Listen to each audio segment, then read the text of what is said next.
Bismillahirrahmanirrahim. Assalamualaikum warahmatullahi wabarakatuh. Perkenalkan, nama saya Uswatun Hasanah dengan NIM akhir 119 dari kelas akuntansi C Universitas Trunojoyo, Madura. Pada kesempatan kali ini, saya akan mencoba menjelaskan tentang tajwid. So, apa sih tajwid itu? Jadi, tajwid adalah sebuah ilmu untuk mengetahui kaidah dan cara membaca huruf Al-Quran dengan baik dan benar. Tujuan dari mempelajari macam tajwid ialah supaya saat kita membaca Al-Quran dapat terhindar dari kesalahan yang mana dapat mengubah arti atau makna dalam ayat yang ada di Al-Quran. Nah, satu di antara teori yang ada dalam tajwid itu ialah hukum bacaan nun sukun dan tanwin. Macam-macam hukum bacaan nun sukun dan tanwin. Yang pertama ada idgham halqi, yang kedua idgham, yang ketiga iqlab, dan yang terakhir adalah ikhfa. Menuju pada pokok pembahasan yang pertama ialah idgham halqi. Jadi, apabila nun sukun atau tanwin itu bertemu dengan satu di antara huruf idgham halqi seperti hamzah, ha, kha, ain, ro, dan ha, maka dibaca jelas yang dikeluarkan dari tenggorokan. Seperti contohnya, ma aghna anhu. Nah, anhu dibaca dengan jelas, yang mana dikeluarkan dari tenggorokan, anhu. Yang kedua adalah idgham. Jadi, apabila nun sukun atau tanwin bertemu dengan satu di antara huruf idgham, itu maka dibacanya dengan cara memasukkan huruf sebelumnya ke huruf setelahnya. Nah, idgham sendiri memiliki dua macam. Apa sih macamnya? Yang pertama itu idgham bi gunnah.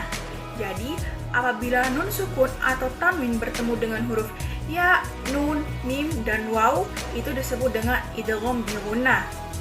Contohnya, lahabiu wa tab. Jadi bacanya lahabiu, dimasukkan, bukan lahabin wa tab. Salah. Jadi lahabiu wa tab. Yang kedua adalah idgham bila gunnah. Jadi, apabila nun sukun atau tanwin bertemu dengan huruf ro dan lam, itu disebut dengan idgham bila gunnah. Contohnya, lam yakul lahu. Jadi bukan lam yakun lahu, tapi lam yakul lahu, dimasukkan. Ingat, dimasukkan. Yang ketiga adalah iqlab. Jadi, apabila nun sukun atau tanwin bertemu dengan huruf ba, itu maka cara membacanya itu membalikkan bacaan atau seperti membaca huruf mim. Nah, contohnya mim ba'di. Jadi bukan min ba'di, tapi mim ba'di, seperti membaca huruf mim. Dan yang keempat adalah ikhfa. Jadi apabila nun sukun atau tanwin bertemu dengan satu di antara huruf ikhfa seperti ta, sa, jim, dal, za, sin, shin, shod, dot, to, do, fa, qaf, dan kaf, maka bacanya disamarkan atau seperti membaca huruf ang, ng gitu, ang. Contohnya ya, laqad khalaqnal insana. Jadi insana, bukan insana, tapi insana, disamarkan atau seperti membaca huruf ang. Nah, apa sih manfaat yang kita dapat dari mempelajari tajwid? Nah, manfaatnya itu yang pertama, mengetahui cara membaca Al-Quran dengan baik dan benar. Yang kedua, menghindari kesalahan membaca Al-Quran. Yang ketiga, sebagai bentuk ibadah. Yang keempat, menjaga kemurnian bacaan Al-Quran. Yang kelima, melatih pengucapan bahasa Arab. Dan yang keenam, menjaga makna Al-Quran. Selanjutnya, di sini saya akan coba untuk mempraktekkan apa yang telah saya jelaskan tadi. Dalam contohnya yaitu Quran Surah Al-Kahfi ayat 1-5. A'udzu billahi minasyaitonir rajim. Bismillahirrahmanirrahim. Alhamdulillahilladzi anzala ala 'abdihil kitaba wa lam yaj'al lahu 'iwaja. قيما لينذر بأسا شديدا من لدنه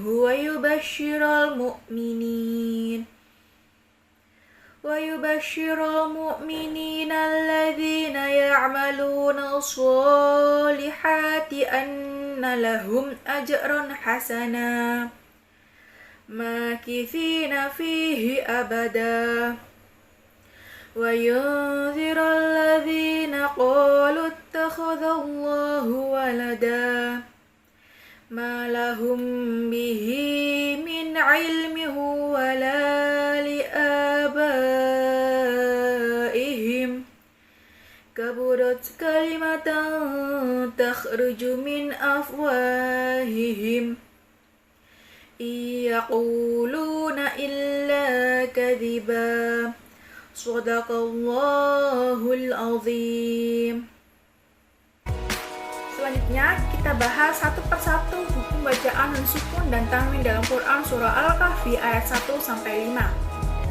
Yang pertama adalah al-zalam, itu nun mati bertemu dengan za yang disebut ikhfa, yang cara bacanya adalah disamarkan. Yang kedua qayyimali, fathatin al-tanwin bertemu dengan lam, itu disebut dengan idgham bila guna, yang mana bacanya dimasukkan dari huruf yang sebelumnya ke huruf yang setelahnya. Yang kedua ada yunziro, nun sukun bertemu dengan dal, itu disebut dengan ikhfa, yang bacanya disamarkan. Selanjutnya adalah ba'san syadidah, al-tanwin bertemu dengan shin, itu disebut dengan ikhfa, yang bacanya disamarkan atau seperti mengucapkan huruf am. Selanjutnya adalah syadidam min, ada fathatin bertemu dengan mim yang disebut dengan idgham bil gunnah, yaitu caranya bacanya itu dimasukkan dari huruf yang sebelumnya ke huruf ke setelahnya. Selanjutnya adalah milladunhu. Ada dua di sini. Yang pertama itu millah, ada nun sukun bertemu dengan lam yang disebut dengan idgham bila gunnah, yang bacanya dimasukkan. Dan yang kedua adalah dunhu, itu idhar halqi, yang dimana dibaca jelas. Jadi milladunhu. Yang selanjutnya adalah ajron hasana, ada fathatin bertemu dengan ha, itu ha merupakan huruf dari idhar halqi yang mana dibacanya adalah jelas, yang dikeluarkan dari tenggorokan. Ajrun hasana. Yang selanjutnya adalah yunziro, nun sukun bertemu dengan zal, itu adalah hukum bacaan ikhfa, yang mana bacanya itu disamarkan atau seperti mengucapkan huruf am, yunziro. Yang selanjutnya adalah nun sukun bertemu dengan ain. Nah, ain ini termasuk dalam huruf yang ada di idhar halqi. Bacanya itu jelas yang keluar dari tenggorokan. Jadi min ain. Selanjutnya adalah min aini wala, ada kasratin bertemu dengan waw, itu disebut dengan bacaan idgham bi gunnah, yang mana cara bacanya itu adalah dimasukkan dari huruf sebelumnya ke huruf setelahnya. Terus yang selanjutnya adalah kalimatan takhruju, dan fathatin bertemu dengan ta, yang disebut dengan ikhfa, yang mana ikhfa ini cara bacanya adalah disamarkan atau seperti mengucapkan huruf am. Jadi kalimatan takhruju. Yang selanjutnya adalah nun sukun bertemu dengan hamzah atau alif. Nah, ini disebut dengan idhar halqi, yang mana dibacanya dengan cara jelas yang keluar dari tenggorokan. Jadi min afwa.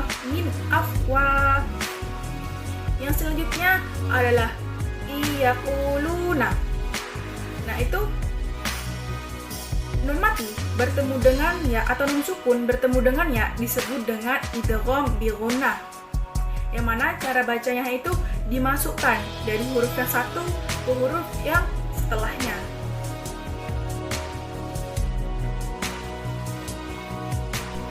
Mungkin itu saja yang dapat saya sampaikan. Apabila ada salah kata dan perbuatan selama saat penjelasan saya tadi, saya mohon maaf sebesar-besarnya. Wassalamualaikum warahmatullahi wabarakatuh.